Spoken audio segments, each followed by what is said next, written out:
के चौथे स्थान में कहा गया है, चत्तारि भाषा जाता पन्नत्ता तंजहा सत्यमेगम भाषज्जायम बीयम मोसम तईयम सत्यमोसम च उत्थम असत्यमोसम। चार प्रकार का भाषा जात प्रज्ञप्त है। जैसे एक है सत्य भाषा जात, दूसरा है मृषा, तीसरा है सत्य मृषा, चौथा है असत्य अमृषा। जात शब्द का अर्थ समूह वर्ग होता है, यानी भाषा के चार जात हैं, चार समूह हैं, चार प्रकार हैं। एक सत्य भाषा होती है, दूसरी असत्य भाषा होती है मृषा भाषा, तीसरी सत्य मृषा यानी मिश्र भाषा, और चौथी है असत्य अमृषा भाषा। तो आदमी बोलता है तो बोलने में चार प्रकार की भाषा प्रयुक्त हो सकती है। भाषा का पहला प्रकार है सत्य भाषा। हमारी दुनिया में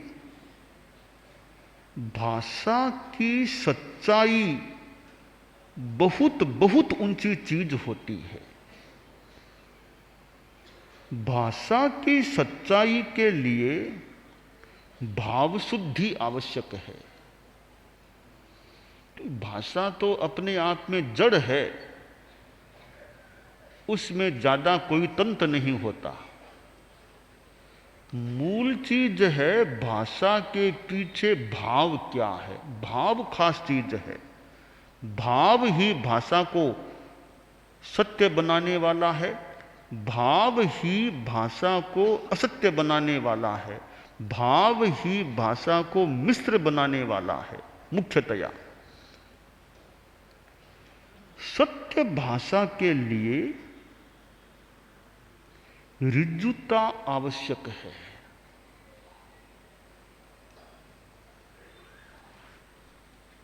ऋजुता के बिना सच्चाई की साधना मुश्किल है। सरलता हृदय में है तो सच्चाई का एक आयाम हमारे हाथ में, हमारे पास आ गया। कुटिलता मन में नहीं होनी चाहिए। सत्य भाषा के लिए सरलता की साधना आवश्यक है। सत्य भाषा के लिए मितभाषी बनना भी अपेक्षित है। मौखर्य है वह सच्चाई का शत्रु है। कुछ अंशों में मौखर्य, बाचालता, ज्यादा बोलना यह सच्चाई का पलिमंथु शत्रु होता है। क्योंकि हम ज्यादा बोलेंगे तो कहीं कहीं भाषा में असत्य बात भी निकल सकती है। इसलिए अगर हमें सच्चाई की साधना करनी है तो हमें कम बोलने का अभ्यासी, परिमित भाषी बनना चाहिए, रहना चाहिए। एक दोहा मैंने परम पूज्य गुरुदेव तुलसी से सुना था, बचन रतन मुख कोट है, होठ कपाट बनाए, समझ समझ हरफ काढ़िए, मत परवश पड़ जाए। संभवतः गुरुदेव ने याद कराया था यह दोहा कि वचन रतन मुख कोट है। वचन अपने आप में रत्न है, यह मुख कोट है, दुर्ग है। होठ कपाट, होठों को दरवाजा बना लो, होठ दरवाजे हैं उस दुर्ग के।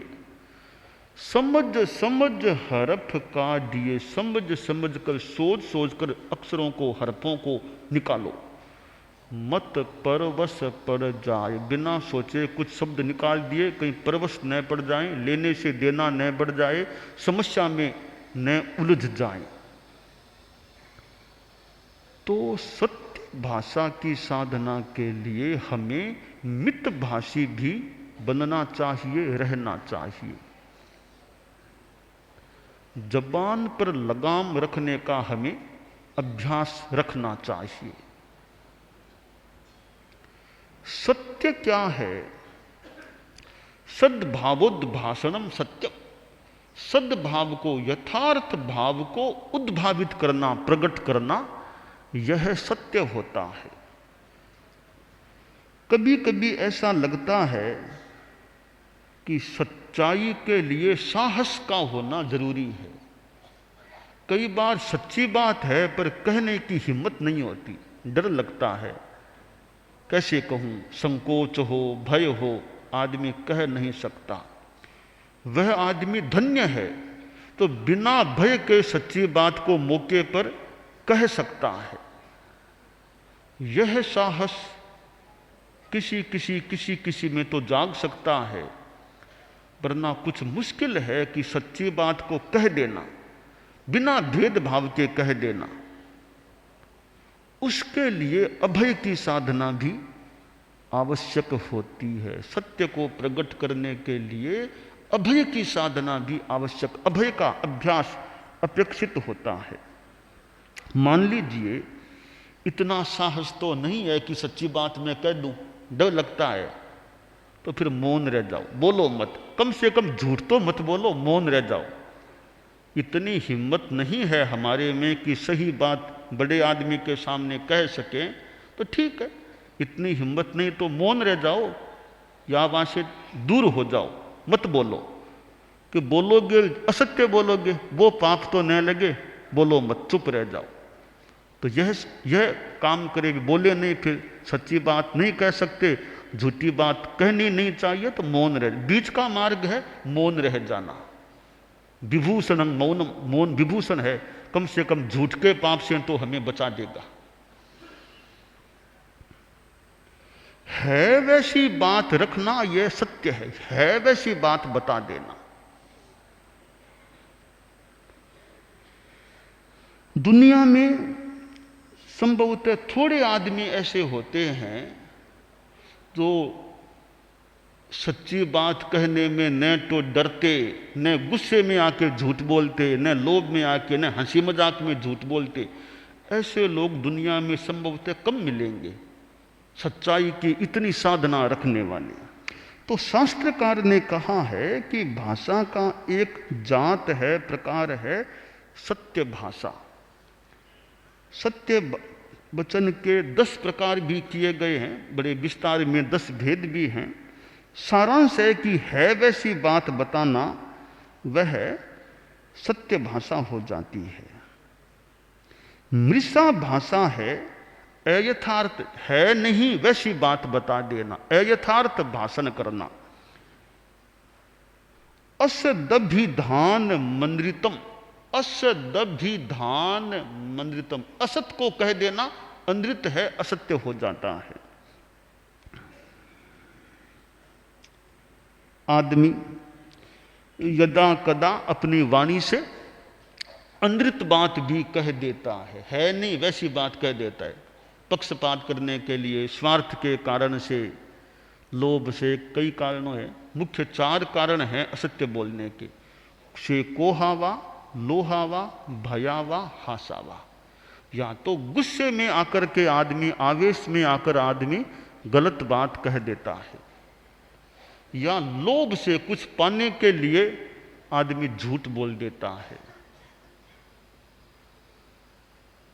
दूसरे को राजी करने के लिए झूठी झूठी प्रशंसा कर देता है, कुछ पाने के लिए, लोभ है मन में।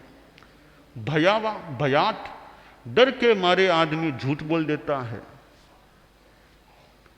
और हासावा, कई बार हंसी मजाक में आदमी झूठ बोलता है। न तो भय है न गुस्सा, पर हंसी मजाक, मनोविनोद करते करते आदमी झूठ बोल देता है कुछ नहीं, कह दिया ऐसे।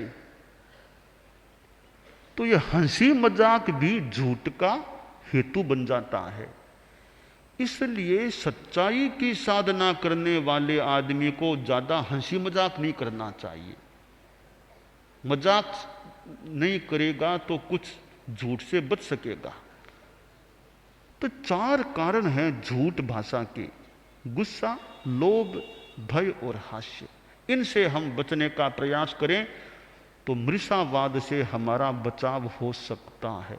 या कभी कभी विस्मृतिवश कोई बात निकल जाती है, लक्ष्य नहीं है झूठ बोलने का, भूल से बात मुंह से ऐसे निकल जाती है, वो कोई इतना खास बात नहीं है। जानबूझकर झूठ नहीं बोलना चाहिए और परिमित भाषिता रखेंगे तो वह विस्मृति वाली झूठ बात भी कम हो सकती है। तीसरा प्रकार बताया है भाषा का सत्य मृषा, मिश्र भाषा, थोड़ी सच्ची थोड़ी झूठ बात। कैसे? जैसे एक साधु है, कहा गया कि आज तुमको 5 श्लोक याद करने हैं, 5 याद करने हैं, नहीं तो दंड मिलेगा। अब 5 तो याद हुए नहीं, 5 याद हुए नहीं। अब पूछा बोलो कितने किए? अब के 5 किए तो नहीं, पर अब किए तो 3 ही है, अब दंड मिलेगा। कह दिया मैंने 5 कर लिए। ये मिश्र भाषा, एकदम झूठ नहीं है, 3 तो किए ना, 3 का 5 कह दिया, थोड़ा झूठ बोल गया, तो ये हो गई मिश्र भाषा। कुछ सच्चाई भी है, 3 तो किए ही है, 2 हाथ के लगा दिए, ये झूठ के लगा दिए, तो 3 2 5 कर दिए, यह भाषा होगी मिश्र भाषा। तो है उसे थोड़ा आगे पीछे कर देना, वो मिश्र भाषा हो जाती है।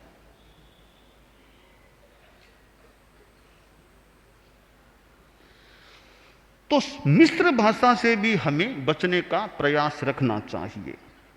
चौथी भाषा होती है असत्य अमृषा, न सत्य न झूठ, व्यवहार भाषा उसे कहते हैं।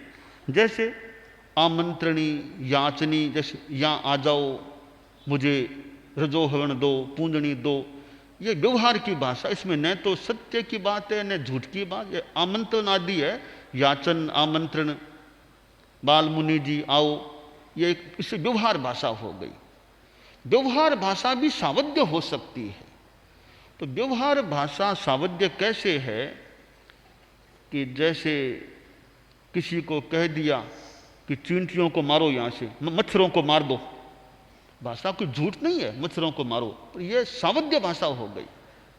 और सूक्ष्मता में जो हमारी परंपरा में जाएं तो गृहस्थ को साधु बोल दे, यहाँ से चले जाओ, यहाँ आ जाओ, चले जाओ, आ जाओ, व्यवहार भाषा है। पर साधु के लिए यह सावध्य भाषा होगी। गृहस्थ को, एसएमई को आओ जाओ नहीं कहना होता है, तो सावध्य व्यवहार भाषा हो गई। तो सत्य भाषा भी सावध्य हो सकती है, सत्य भी सावध्य हो सकती है, वो हिंसा से जुड़ जाए तो। चोर को चोर कह दिया, कोई पुलिस वाले आए, कहा यह चोर है, इसने चोरी की थी, साधु ने कह दिया, वो पकड़ा गया, दंडित होगा। तो यह चोर को चोर कह देना भी सत्य भाषा, परंतु सावध्य भाषा हो सकती है। बकरा इधर गया था, बात सही है, बकरा इधर गया, कसाई को कह दिया बकरा इधर गया था, भाषा सत्य, पर सावध्य भाषा की वो हिंसाकारिणी भाषा हो गई, उपघातकारिणी भाषा हो गई, पर सावध्य सत्य भाषा हो गई। इसलिए आगम में कहा गया सच्चेषु या अनवद्यं वयन्ति, सत्यों में भी अनवद्य भाषा श्रेष्ठ होती है। तो ये 4 भाषाएं हैं, इनमें वाणी संयम हम कर सके, असत्य भाषा से बचें, मिश्र भाषा से, इन 2 से पूर्णतः बचें, और सत्य भाषा और जो असत्य अमृषा यानी व्यवहार भाषा है उनमें सावध्यता न आए, इससे बच जाएं, तो वह एक सीमा का वाणी संयम हो गया। अब अनुकूलता हो, 1 घंटा मौन कर लिया, 2 घंटा मौन कर लिया, यह भी वाणी का संयम है कि मौन कर लिया है ना, तो झूठ के पाप से बचाव हो गया पूरा। 2 घंटा तुमने मौन कर लिया तो 2 घंटा तो झूठ का पाप बिल्कुल नहीं लगेगा, मान के चलो, भाषा बोलनी नहीं है। तो यह मौन का प्रयोग भी एक वाणी संयम का प्रयोग है। परंतु एक आदमी बोलते बोलते भी कुछ अंशों में मौन का साधक है, एक आदमी मौन रहने पर भी भीतर से असत्य का साथी बन सकता है। ये कुछ गहरी बातें हैं। स्थूल रूप में या कुछ सूक्ष्म रूप में आदमी असत्य भाषा और मिश्र भाषा से बचे और सावध्य सत्य भाषा और सावध्य असत्य अमृषा भाषा से भी बचे, तो यह वाणी संयम अच्छा हो सकता है। और यह परिमित भाषिता का अभ्यास अगर सद जाए कि भाषा में परिसीमन रखना। एक आदमी ज्यादा बातें करे, ज्यादा बातें गप्पें बातें करता है ना, तो उसमें ज्यादा नुकसान न भी हो पर हमारे विकास में तो बाधा आ सकती है ना। कि बेकार की बातें आधा घंटा घंटा कर ली, गप्पे मार ली, उसकी अपेक्षा अगर आगम पढ़ते और कोई अध्ययन करते, स्वाध्याय करते तो कितना समय का बढ़िया उपयोग हो जाता। बेकार की गप्पों में अगर हमारा समय चला जाएगा तो वो आधा घंटा पौन घंटा गप्पों में लगा, वो समय कोई अच्छी पुस्तक पढ़ने में लग जाता तो कितना समय का बढ़िया उपयोग हो जाता। इसलिए हमको ज्यादा बातेरी नहीं बनना चाहिए। व्यर्थ की बातों में साधु को हमको नहीं जाना चाहिए। काम की बात भले करें, बातों में रस नहीं लेना चाहिए। इधर की उधर की आलतू फालतू ऐसी बातें हैं, उनमें रस नहीं लेना चाहिए। हम स्वाध्याय करें, अच्छा काम करें, उसमें हमारा समय बीते। तो वाणी संयम हमारे जीवन का बहुत महत्वपूर्ण एक अंग होता है। अगर हम उसका अभ्यास कर लें तो अच्छी साधना, कर्म के बंधन से बहुत बचाव हमारा हो सकता है। और दुनिया में ऐसे आदमी भी मिल सकते हैं जो बहुत वाणी के संयमी हैं, परिमित भाषी हैं, सच्चाई की आराधना करने वाले हैं। और साधु का तो दूसरा महाव्रत भी यही है, सत्य महाव्रत। सर्व मृषावाद विरमण साधु का महाव्रत है, बहुत महत्वपूर्ण तत्व है सर्व मृषावाद विरमण। और मृषावाद तो किसी भी स्थिति में, मतलब राग से एक, द्वेष से एक, अपना पराया कोई भी हो, अगर हम मृषावाद करते हैं तो हमारी साधना की कमजोरी ही मानी जानी चाहिए। कि किसी राग में आकर किसी के लिए हम अगर यथार्थ भाषण कर देते हैं, हमारी गलती हो गई, गलती होने पर बड़ों ने पूछा और हमने बात को अस्वीकार कर दिया, मैंने ऐसा नहीं किया, यह मृषावाद हो गया। अगर तुमने गलती की है, तुमको पूछा, तुमने कहा नहीं मैंने ऐसा कुछ नहीं किया, तो तुम भले बात को छिपा लो, अनंत सिद्ध तो जानते हैं ना कि तुम गलत बात कह रहे हो। तो यहां बचोगे पर नहीं आगे होगी बात। हमें एक दोहा हमें याद कराया किया गया था कि भूल छिपाना पाप है, करो निवेदन साफ, यहां बचोगे पर नहीं आगे होगी माप। तो यहां कोई मृषावाद हम प्रयोग करके बच भी जाएंगे ना तो आगे नहीं बचेंगे। आदमी की पकड़ से तो फिर भी कोई बच जाए, पर कर्मों की पकड़ से कोई नहीं बच पाएगा। इसलिए आदमी को झूठ से बचने का प्रयास करना चाहिए। हम इतना वाणी संयम का अभ्यास रखें, हालांकि गृहस्थों के लिए तो और भी कठिन बात है इस रूप में वाणी संयम करना, फिर भी जितना अभ्यास करें कर सकते हैं तो हम अपने जीवन में वाणी संयम का अभ्यास बढ़ा सकें, रख सकें, वो श्रेयस्कर बात हो सकती है।